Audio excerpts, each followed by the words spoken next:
Bonjour à tous, bienvenue dans votre rendez-vous économique des Alpes-Maritimes, c'est Eco-Azur, comme chaque semaine. Aujourd'hui, je reçois Frédéric Bossard, le vice-président de la French Tech Côte d'Azur. Frédéric, soyez le bienvenu.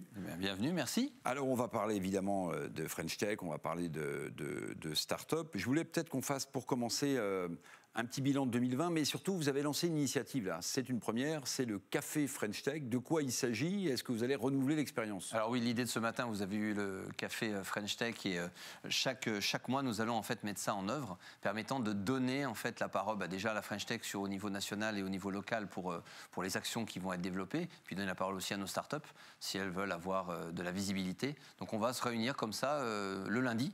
Ça se passe où d'ailleurs? Alors ça va se passer donc à ce qu'on appelle le Totem, c'est-à-dire à notre siège qui se situe avenue dans le quartier Notre-Dame à Nice.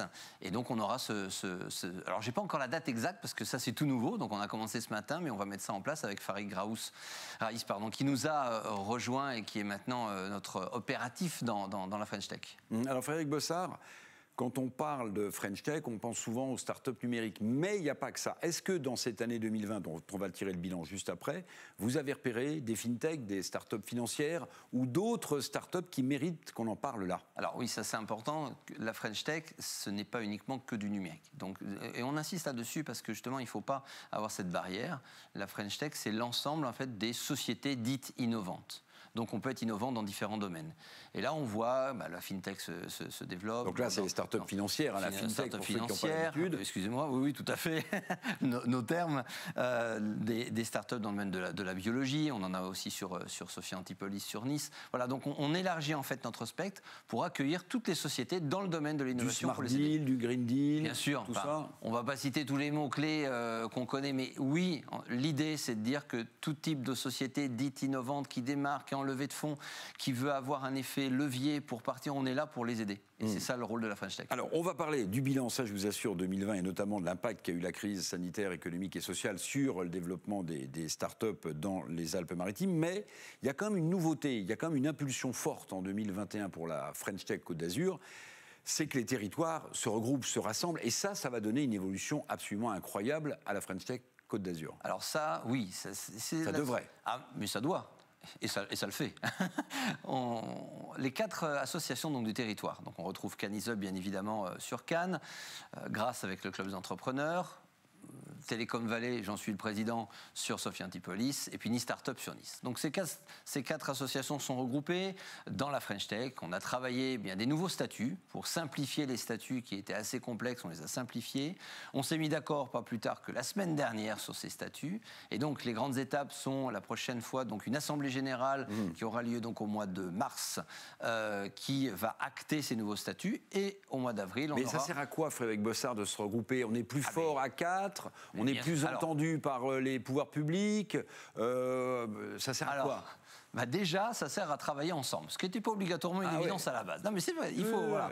Même si le territoire, d'un point de vue, je me souviens qu'on est allé à Las Vegas au CES, la Côte d'Azur est petite de Las Vegas, mais quand on est sur la Côte d'Azur, il y a des territoires. Donc tous ces territoires travaillent ensemble. Oui, pour être plus fort, bien évidemment. Oui, pour échanger du savoir-faire. Oui, pour faire dialoguer les startups ensemble. Oui, pour faire du business. Oui, pour aller chercher des aides à Paris. Et oui, plus on est nombreux et plus on est fort, bien évidemment. Et auprès des investisseurs, auprès des business angels, ces particuliers qui mettent de l'argent sur des projets, que ce soit une start-up qui a déjà travaillé ou on investit sur une idée, sur du seed money, comme on dit. Est-ce que aujourd'hui, vous sentez qu'avec cette crise, il y a un peu plus de réticence à mettre de l'argent en place? On est sur du love money, sans doute au début. Et est-ce que c'est plus compliqué aujourd'hui? Alors, aujourd'hui, la vraie question, c'est l'innovation. C'est vrai que l'innovation, ça peut faire peur, surtout dans une période d'incertitude. Cette période d'incertitude, maintenant, on va fêter sa première année. Donc on se rend compte que, étape par étape, mois passant, la période d'incertitude, même si elle est incertaine, il faut continuer à avancer. Donc aujourd'hui, on est justement à se structurer pour aller chercher des investisseurs. Et c'est vrai que c'est quelque chose qui manque, c'est un trou dans la raquette au niveau d'ici, c'est-à-dire d'avoir des investisseurs qui vont investir dans toutes nos sociétés. Donc on va avoir début juillet d'ailleurs le FeedMed qui va arriver sur Sophia Antipolis avec Télécom et avec la French Tech et toutes les assos et des investisseurs qui vont écouter des startups et qui vont vont aider au financement de ces startups. Et on va essayer de reproduire ce type d'événement qui est essentiel pour le développement de nos startups, qui sont les investisseurs, dans tous les territoires. Faites-nous un peu rêver. Qu'est-ce que vous avez remarqué comme start-up qui sort de l'ordinaire et qui mériterait d'avoir une première ou une deuxième ou une troisième levée de fonds? Donnez-nous des noms, donnez-nous des cas concrets. Alors, si je donne des noms, je vais avoir des gens qui m'aiment et des gens qui me... Non, j'ai envie de dire qu'il y a des startups... Aujourd'hui, on a de très belles startups sur Sophia Antipolis, sur Nice, sur Cannes, sur Grasse. Ces startups ont besoin soit d'avoir de la visibilité, soit également d'avoir du financement pour pouvoir passer à un cran au-dessus, pour pouvoir aller au niveau national, aller au niveau international. Oui, c'est ça, je peux le dire sans lister particulièrement de startups, mais oui, nous avons des belles boîtes qui ont embauché, qui continuent d'embaucher, qui ont un savoir-faire exceptionnel et qui ont certaines déjà une vision internationale et une visibilité internationale, mais elles ont besoin d'avoir un effet levier leur permettant d'aller plus loin. Et oui, ça c'est le rôle de la French Tech aussi, c'est d'aider au travers des financements qu'on peut avoir au niveau national, au travers des actions qu'il peut y avoir au niveau local, au travers de nos 4 associations. Je peux parler de l'action que peut faire Télécom Valley avec notre communauté start-up, où là on aide nos start-up de Sophia et on les fait rencontrer avec les start-up des autres territoires. Et ça, on devient fort parce qu'on échange en échangeant, et ce qui est dur en ce moment, puisque en ce moment on est plus dans la communication par Teams ou par Zoom. Là, quand on essaye quand même de se voir en vrai, et là, on essaie d'avancer. Bossard, est-ce qu'un des éléments un peu masqués, un peu cachés du regroupement de ces 4 territoires, c'est pas précisément ce qui s'est passé en 2020 avec cette crise économique, donc une crise de financement aussi? Est-ce que c'est pas aussi l'un des éléments qui vous a poussé, là, en tout début d'année, à vous regrouper? Non, la volonté...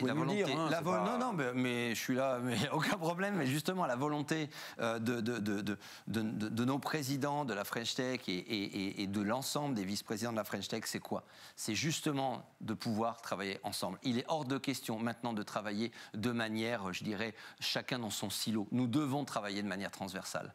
Alors, il y a nous devons, et maintenant, nous faisons. Voilà. Et maintenant, on en est dans l'action. On a validé ces statuts. Et maintenant, nous sommes dans l'action. Et nous allons et nous travaillons ensemble. Et ça, c'est vraiment très important. Alors, quel est le bilan, Frédéric Bossard, vice-président de la French Tech Côte d'Azur, que vous tirez de cette année 2020?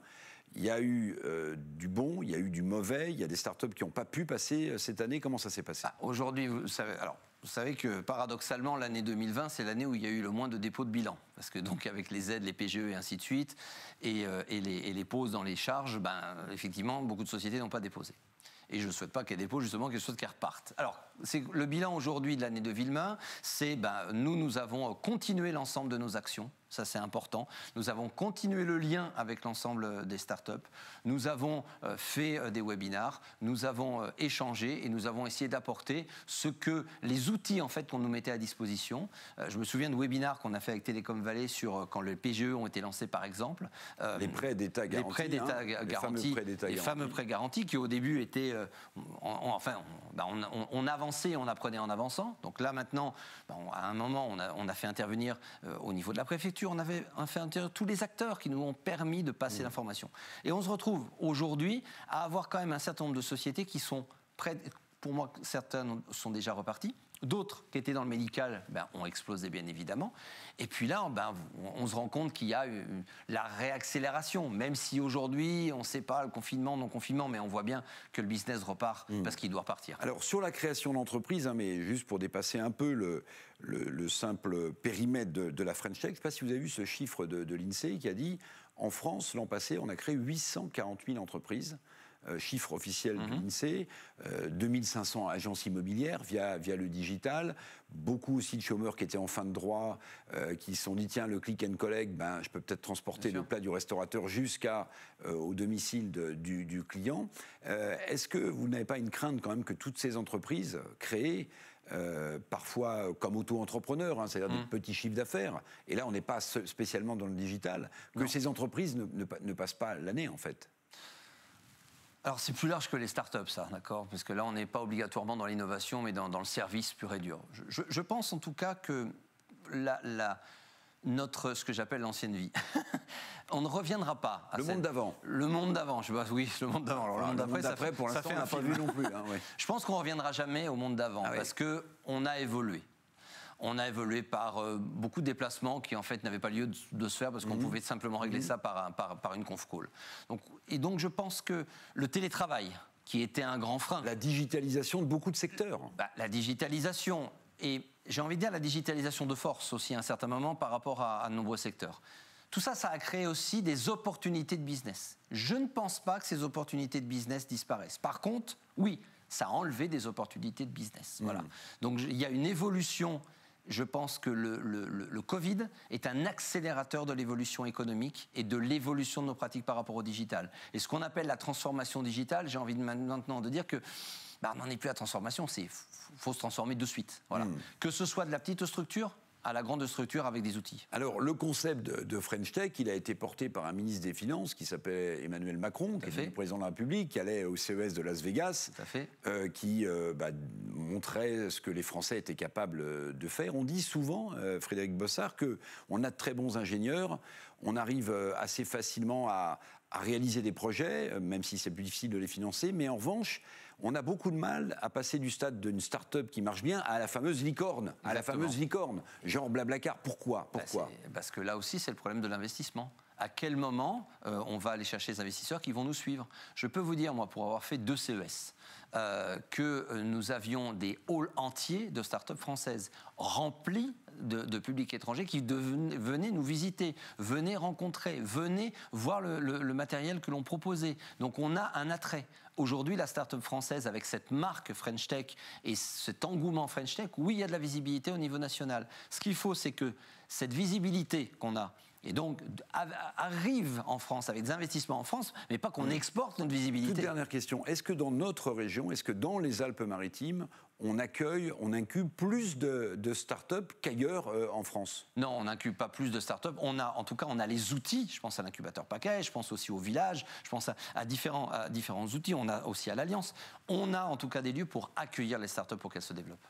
Frédéric Bossard, merci beaucoup, vice-président de la French Tech Côte d'Azur. On continuera à discuter des minutes et des minutes avec vous, avec enthousiasme. Merci beaucoup d'être venu sur le plateau d'EcoAzur. Quant à nous, comme chaque semaine, on se donne rendez-vous pour la semaine prochaine. À bientôt.